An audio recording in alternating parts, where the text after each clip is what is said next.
Praise the Lord. सभी को जय मसीह की। और मैं आज आप सभी का स्वागत करता हूं और मैं आज आपसे बात करना चाहता हूं फिलिपियों की किताब उसका 4 अध्याय और उसका 13 पद से।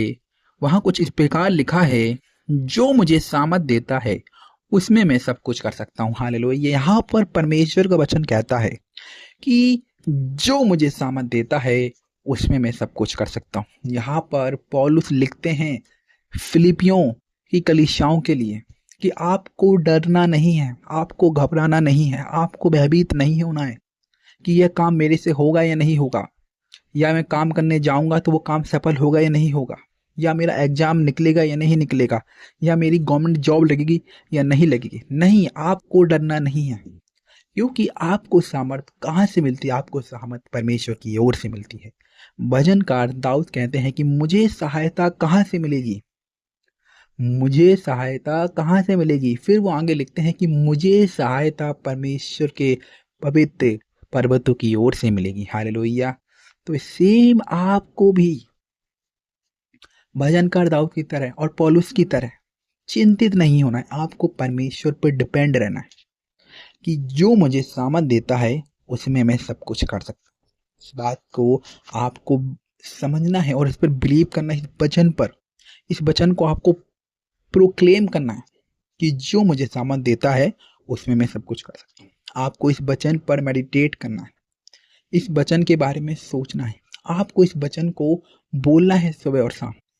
और जब आप ऐसा करना शुरू करोगे तो आप देखोगे कि आपके अंदर से हर एक डर, हर एक भय, और आप पहले से बेहतर और पहले से अच्छा कार्य को करोगे। आप वो देखोगे जो आपने कभी देखा नहीं होगा। आप उस काम को करोगे जो काम आपने कभी पहले नहीं किया होगा, क्योंकि बाइबल कहती है कि जिन्होंने उसकी ओर दृष्टि की उनका मुंह कभी काला नहीं होगा।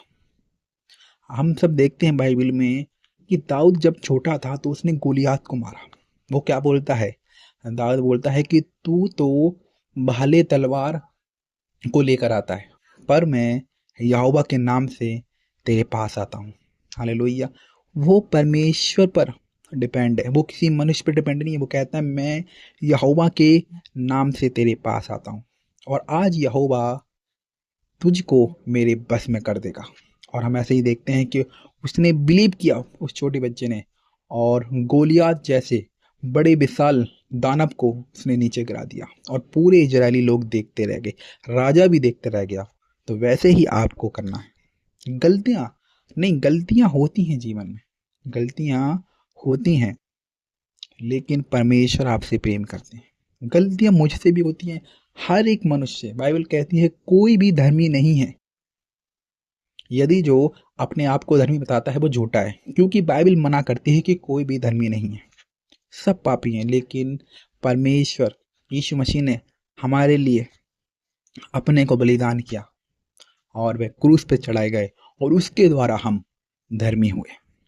हम अपनी मेहनत से धर्मी नहीं हुए, हम अपने कर्मों से धर्मी नहीं हुए, हम अपने गुनाहों को क्षमा मांगते ही तो धर्मी हुए।